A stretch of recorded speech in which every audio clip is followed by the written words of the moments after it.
Bonjour à toutes et à tous, bienvenue sur KTV Quizy FM le 106.9 pour un temps de parole, toujours en direct à la radio et à la télévision. Notre invité ce matin, c'est Tonton Jacques Martial Henry, et il représente aujourd'hui MCG. Avec lui, on va évoquer ce qui est dans l'actualité. Qu'est-ce qui se passe aujourd'hui? Quand on dit port, on dit conseil portuaire aujourd'hui. Jacques Martial Henry, bonjour. Bonjour Patrick, bonjour tout le monde. Merci d'avoir accepté notre invitation. Alors, conseil portuaire aujourd'hui, dans lequel il va se passer pas mal de choses, on va en parler évidemment. Première question, est-ce que MCG et Idanel vont y participer, oui ou non? Non, MCG ne va pas participer à ce conseil. Donc Idanel n'ira pas là-bas? N'ira pas là-bas, il n'aura pas de représentant là-bas. Pourquoi? Et pour des raisons que nous allons évoquer. Comme vous le savez, le conseil portuaire a été convoqué par le président du conseil portuaire qui est M. Burhana. Oui. Et 3 points ont été inscrits à l'ordre du jour. Le premier point concerne les tarifs et les droits portuaires. Le deuxième point concerne la desserte portuaire et la halle artisanale. C'est essentiellement ces 2 points. Donc le premier point sur les tarifs. C'est-à-dire nous estimons que ce conseil portuaire n'a pas lieu d'être parce que le premier point concernant les tarifs, l'affaire est au tribunal. Vous savez, au mois de novembre, le président du conseil départemental a annulé purement et simplement l'arrêté qui fixait les tarifs des grues et RTG qui était signé au mois de septembre. Il y a eu un recours en référé qui a été exercé par MCG et au mois de décembre, le tribunal administratif s'est réuni pour se prononcer sur cette affaire. À l'occasion des débats contradictoires, le juge a demandé au conseil général, a carrément imposé au conseil général de fixer des tarifs parce que le port ne peut pas fonctionner sans tarif et qu'en ce sens, on allait mettre complètement en difficulté le délégataire. Et c'est en ce sens que le conseil départemental a fixé des tarifs qui étaient 5 fois inférieurs aux tarifs qui étaient proposés et validés en conseil portuaire du 22 juin 2016. Aujourd'hui, on va discuter sur ces tarifs au conseil portuaire, alors que la décision du tribunal qui a validé les propositions, provisoirement les propositions du conseil départemental, dans l'attente d'un jugement sur le fond, parce qu'en référé, on juge l'affaire sur la forme et dans l'attente d'une décision sur le fond. Ouais, mais est-ce que la politique de la chaise vide, c'est la bonne solution, attendez, Jacques Martial? vous pouvez très bien dire tout ça en étant au conseil portuaire. Non, l'affaire est aujourd'hui au tribunal. Oui. Il faut laisser le juge administratif décider. Donc, il n'y a aucun intérêt à statuer sur cette affaire. Deuxièmement, en ce qui concerne... Mais c'est contradictoire, Jacques. C'est contradictoire parce que vous faites un référé, c'est pour traiter l'urgence. Et si vous attendez la décision sur le fond, vous ne voulez plus, vous refusez l'urgence et il n'y a pas de tarification. Il n'y a pas eu de concertation entre le délégataire et le délégat sur les tarifs. On va en conseil portuaire pour entériner des décisions, des tarifs qui ont été décidés par le juge d'une manière provisoire. Là, on remet en cause la décision du juge qui a statué sur cette affaire. L'affaire est au tribunal. Il n'y avait pas lieu de discuter sur cette affaire, sauf s'il y a concertation entre le délégat et le délégataire qui arrive à fixer un tarif qui est juste pour l'un comme pour l'autre. Deuxièmement, s'agissant de l'affaire concernant la desserte portuaire. La desserte portuaire a été actée en 2013 dans la convention de la DSP qui a été annexée.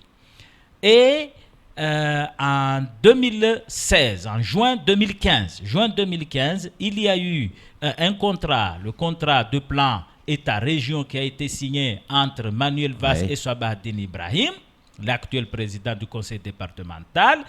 Il est stipulé clairement dans ce contrat de plan État-région que MCG va bénéficier 18 millions d'euros pour financer le projet lié à la desserte portuaire. Donc, l'État a validé le projet. Le président du conseil départemental actuel a validé le projet. L'Assemblée départementale en 2013 a validé le projet. Le projet a été déposé au FEDER. Le préfet a validé le projet au FEDER parce que, comme vous le savez, le CRUP est présidé par le président du conseil général et par le préfet. Exactement. Ils ont validé le projet. On a notifié au délégataire que votre projet a été validé et que vous allez bénéficier de la subvention au titre du FEDER. Et que comme par hasard, on écrit au délégataire lui disant que nous allons donner un avis favorable à votre projet sous réserve de la décision du conseil portuaire. Mais alors, Donc là, c'est encore une fois remettre en cause les actions on a bien compris, qui ont été Jacques, mais entreprises par là, le FEDER délégataire. a accepté et vous a accordé une subvention de 6 millions d'euros. Oui. Là-dessus, on est d'accord. Oui. Ça s'est fait, la marche arrière, elle est cassée. C'est-à-dire que là, on ne peut pas revenir en arrière. On ne peut pas revenir en arrière. Donc pourquoi faire un conseil portuaire donner un avis sur des éléments qui sont déjà validés? Oui. Là, c'est l'amateurisme, c'est l'incompétence. Encore une fois, c'est les compétences de certains élus et des agents du conseil général. L'ordre du jour du conseil portuaire explique bien, il stipule bien, présentation sommaire de la desserte portuaire. Présentation sommaire, c'est pas validé ou c'est présentation. Ça veut dire quoi, présentation sommaire? Mais expliquez ce que vous allez faire avec ça. Mais nous avons invité les élus au port. Nous avons invité en permanence les transitaires au port. Nous avons invité, nous organisons des séances d'information. Donc ce projet a été déjà exposé bien longtemps, en permanence. Donc ça n'a pas lieu d'être. Seulement, qu'est-ce qui se passe aujourd'hui avec cette affaire des tarifs? Comme vous le savez, MCG paye 376 816 € par mois pour rembourser les emprunts bancaires. Pour acquérir les RTG et les grues, Madame Nel, c'est-à-dire MCG, a fait recours à 4 banques. Et il rembourse presque 380 000 € par mois aux banques. Or, les tarifs qui sont fixés aujourd'hui par le conseil départemental rapportent au maximum, c'est-à-dire vraiment on a travaillé à 100%, 120 000 €. Ça veut dire quoi? Ça veut dire que là, il y a un gros décalage entre la prévision. 260 000 €, ouais, mais Jacques... rien que pour le remboursement des emprunts, 260 000 € de différence avec les tarifs qui sont fixés. C'est-à-dire qu'il y a une volonté très claire de la part de certains élus du conseil départemental et de la personne qui est aujourd'hui affectée comme responsable au port d'appauvrir le délégataire. C'est en ce sens que mais dans quel but? MCG... Dans quel but? Je ne sais pas. Dans le but d'appauvrir le délégataire, de faire exploser la DSP? Et de faire exploser. Or, la desserte portuaire, les 25 millions d'euros, c'est 6 millions d'euros FEDER, Europe, 6 millions d'euros État, 6 millions d'euros conseil départemental, qui a envoyé un courrier en ce sens. Il y a 2 mois, nous avons eu un courrier du conseil départemental qui accepte sa participation de 6 millions d'euros au titre du contrat de plan État-région. Et les 6 millions d'euros, pour faire 25, c'est le délégataire qui doit les apporter. Et le délégataire apporte ces 6 millions d'euros par rapport aux résultats d'exploitation. C'est-à-dire c'est l'activité portuaire qui doit générer ces 6 millions d'euros. Et lorsque vous appauvrissez le délégataire, où est-ce qu'il va trouver ces 6 millions d'euros pour pouvoir boucler le projet et le réaliser? Ça veut dire clairement que le conseil départemental veut remettre en cause un projet, un investissement de 25 millions qui va booster l'économie locale, qui va permettre aux entreprises locales à trouver de l'activité.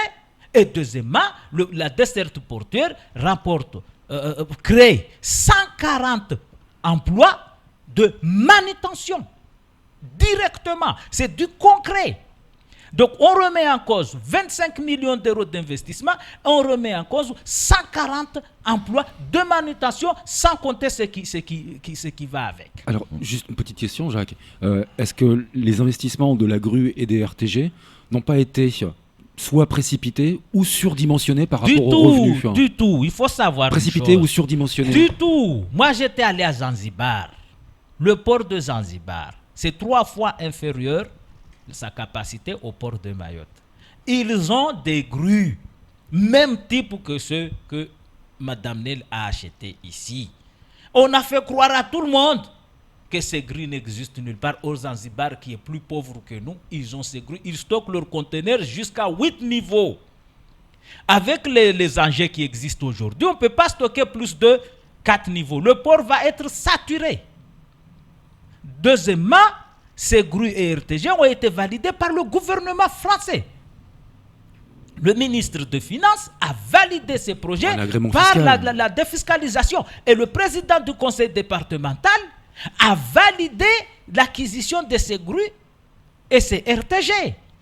Donc cette question, on ne peut plus retourner sur cette question. Et il faut voir le port d'ici 15 ans, d'ici 20 ans. Parce qu'il faut savoir que le délégataire est obligé d'amortir le coût lié aux investissements avant la fin de la DSP. Si on attend jusqu'à 10 ans après pour acheter une troisième grue, c'est très clair que cette troisième grue ne sera pas amortie. Du coup, il faut acheter tout maintenant pour que d'ici 15 ans, il n'y ait pas on ne laisse pas aux futurs gérants du port des emprunts qui sont en cours. Et c'est ça l'objet. Ça, les agents du conseil départemental qui sont chargés du port n'arrivent pas à comprendre parce qu'ils sont incompétents. Il faut que le président du conseil départemental aille chercher au Havre, à Marseille, à Dunkerque, des gens compétents pour les mettre là-bas. L'incompétence, c'est l'ennemi du port.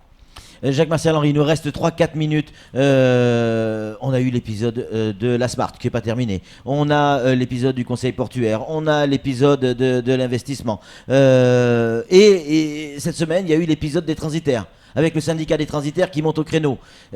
Vous allez vous mettre à dos, mais toute la planète à force. Non, c'est des gens qui sont là juste pour polémiquer. Juste pour polémiquer, ils n'ont rien d'autre à faire que de faire... ils ont leur travail, vous ne pouvez pas dire qu'ils n'ont rien d'autre à faire. Je vous dis, le jour qu'on a invité les transitaires au port pour discuter de l'activité portuaire, eux-mêmes, ils étaient émus. Ceux qui étaient venus, celui qui parle de ça, celui-là n'était pas venu. Parce qu'ils ne veulent rien savoir. Le pire chez ces transitaires, avec lui-même, c'est parce qu'ils ont fixé un logiciel AP+, illégalement, et qu'ils prélèvent sur tous les conteneurs 30 €. Illégalement. C'est-à-dire qu'ils se font 800 000 € par an pour financer un logiciel qui ne coûte même pas 50 000 €. Et le reste, ils le mettent dans leur association eux-mêmes pour payer des salaires et faire la belle vie. 800 000 € par an. 800 000 € par an est prélevé sur le dos des Mahorais illégalement avec des transitaires qui ont créé une structure qui n'a jamais été autorisée à exercer une telle activité. D'ailleurs, nous avons cherché, il n'y a même pas de bilan sur l'utilisation de ces fonds. C'est ça, ils doivent d'abord balayer dans leur porte avant de venir raconter n'importe quoi. Vous attendiez à ce que ce soit si compliqué, l'aventure MCG? Non, c'est pas compliqué. Pas forcément vous, c'est J'estime Ida. Que l'affaire de la Smart MCG est presque réglée. Parce qu'aujourd'hui, avec le fait que CMA-CGM a divisé l'activité en deux, une partie pour la Smart, une partie pour Manuport, MCG a déchargé 3 bateaux la semaine dernière et il a fait un gain, c'est-à-dire Manuport, il a fait un gain de 15 heures. Avec les grues RTG, on a fait un gain de 15 heures. C'est-à-dire la Smart aujourd'hui, si elle accepte d'utiliser les grues, nous allons faire... Le premier bateau, c'est 10 heures de gagner. Le deuxième, c'est 5 heures de gagner, qui était plus grand. Si la Smart acceptait aujourd'hui d'utiliser les grues, c'est sûr et certain, il n'y aura pas de bateaux qui vont rester 24 heures ou 48 heures en attendant de décharger l'un pour partir et remettre. C'est ça le port. C'est comme ça que nous voulons que le port soit à l'avenir. Et la Smart et MCG, je crois, l'affaire est finie parce que la Smart a déchargé un bateau, Manuport a déchargé un bateau, il n'y a jamais eu de problème. Jamais de problème. Ceux qui disaient que s'il y a d'autres concurrents, ils n'allaient pas vivre, tout ça c'est faux. Parce qu'ils avaient 4 millions d'euros en disponibilité bancaire avec des salaires des ministres. Merci beaucoup Jacques Martial Henry d'être venu sur ce plateau. C'est déjà la fin de ce temps de parole. Je vous remercie. Tout de suite la suite de nos programmes.